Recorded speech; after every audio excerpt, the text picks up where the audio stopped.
I'm gonna hit you all with a bit of a lukewarm take here when I say that Invincible, both the TV show and the comic book that it was adapted from, are really good.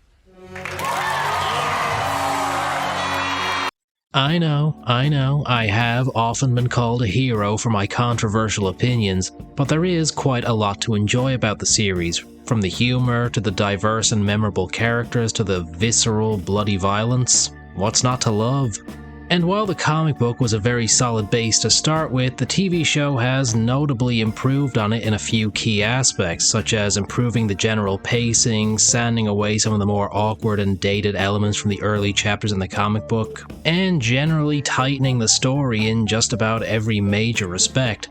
But the biggest improvement that the TV show has over its comic counterpart is undoubtedly the access to vocal talent.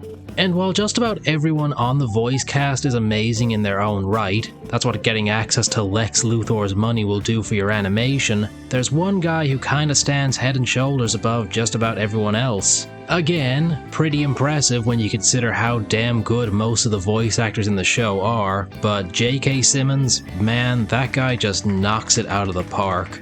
You don't seem to understand. Earth isn't yours to conquer. Oh my god, he's so goddamn cool!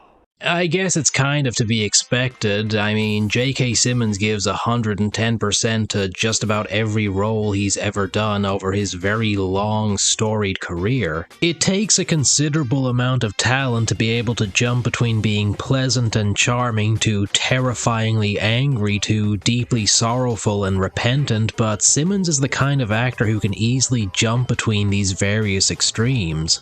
And if you were to ask most people who their favorite Invincible character is, or who they feel the most memorable Invincible character is, odds are most of them are gonna say Omni-Man. That dude just stole the show. Dude just pulverized audience expectations in the same way he pulverized his son's face. I mean, there's a reason why it's Omni-Man in Mortal Kombat and not Invincible in Mortal Kombat. One of the best parts of being familiar with the source material of an adaptation, particularly if said adaptation is actually good, is being able to see other people speculate on what way the story is going to go when you already have a rough idea of how things are going to progress. And when it comes to Omni-Man, by God, people are doing a whole lot of speculation. Oh, by the way, there's gonna be like some big spoilers for Invincible coming up, the comic in particular, so heads up there.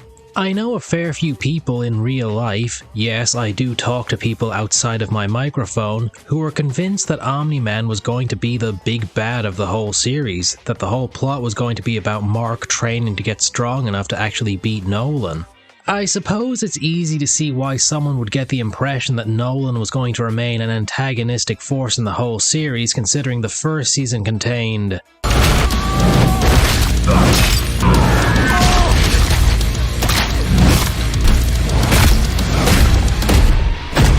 all of that.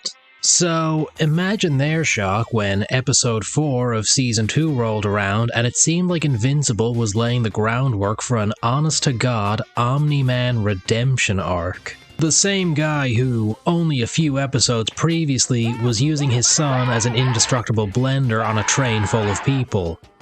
Gentlemen, I think it's safe to say the moral of this story is never underestimate the morality-changing power of bug pussy.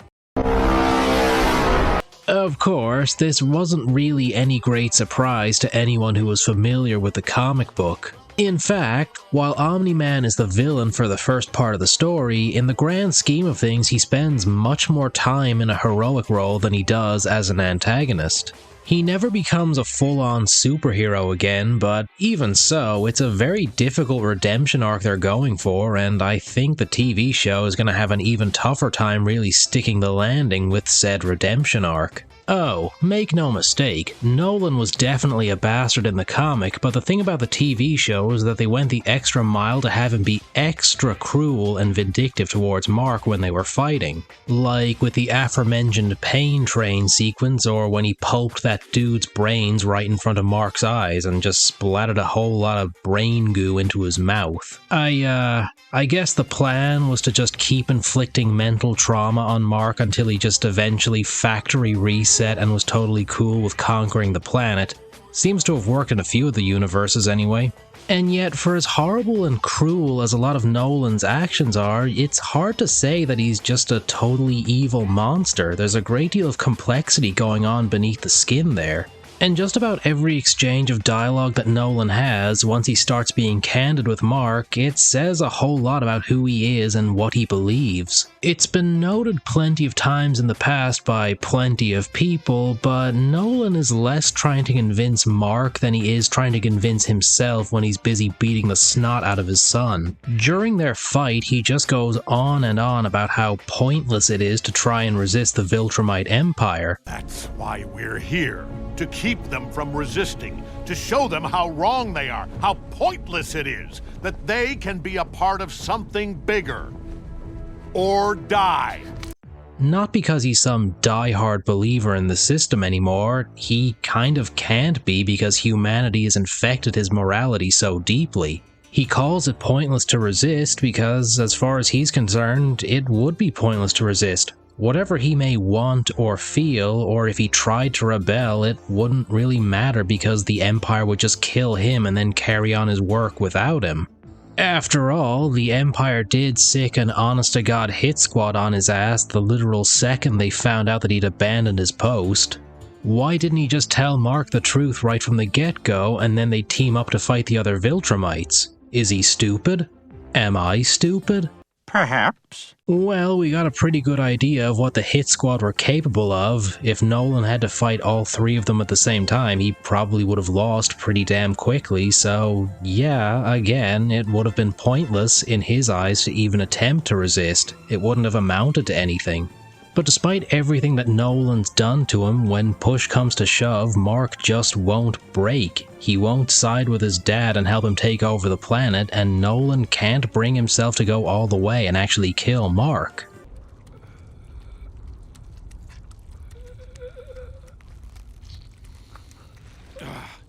Damn it!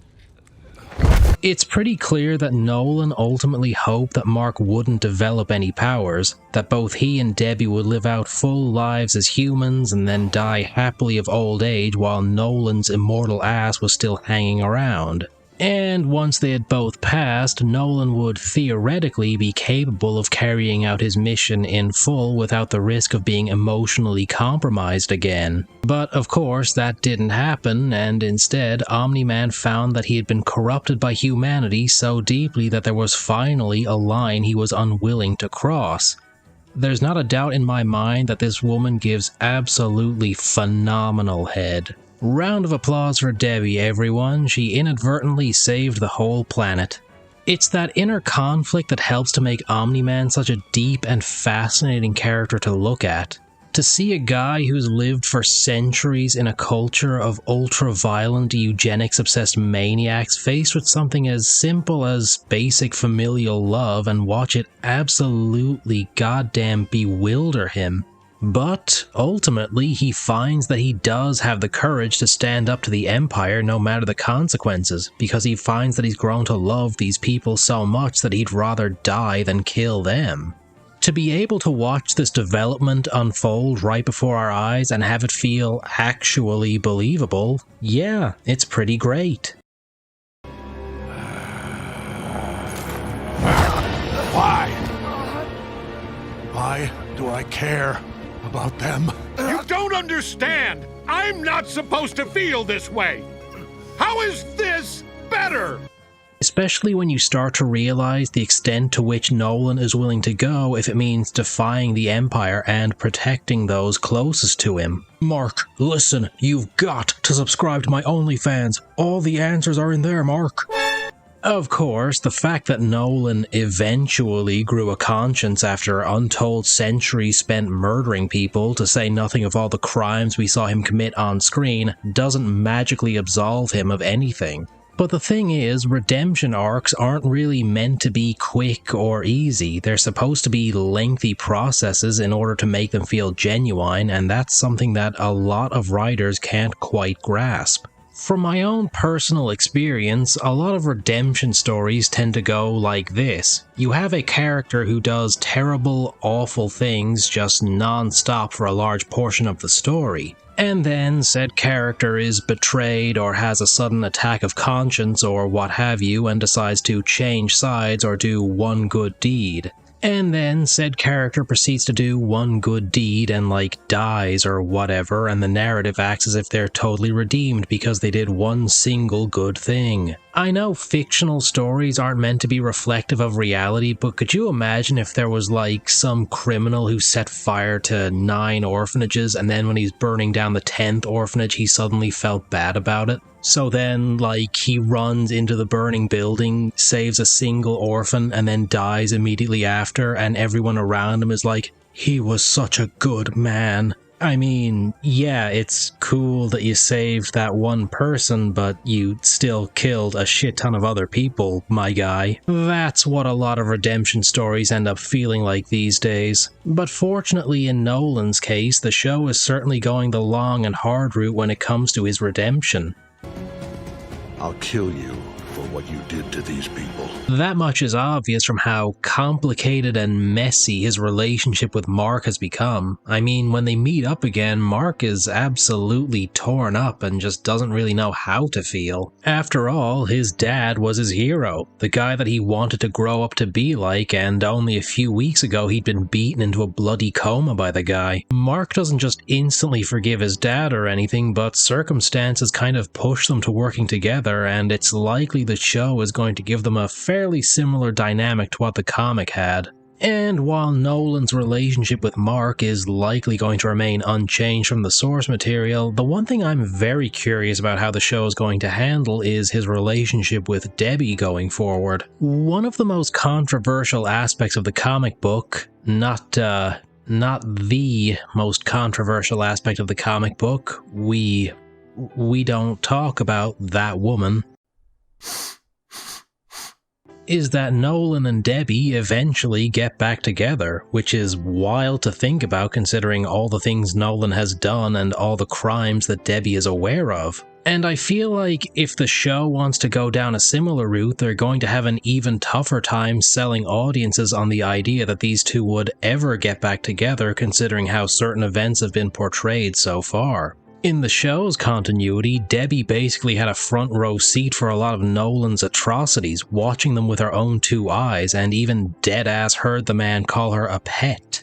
Debbie was similarly torn up by Nolan's actions in the comic book, but notably she had much less screen time in general, whereas in the show, a great deal of focus is put on her being absolutely traumatized by what happened with Nolan, to the extent that at one point we even see Debbie contemplate what's the advertiser-friendly way of saying this?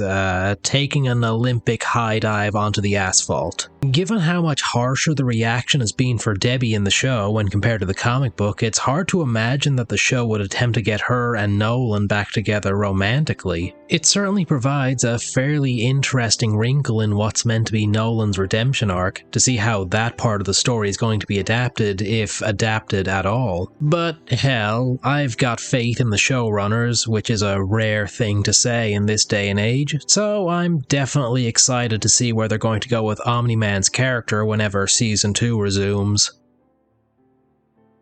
Think!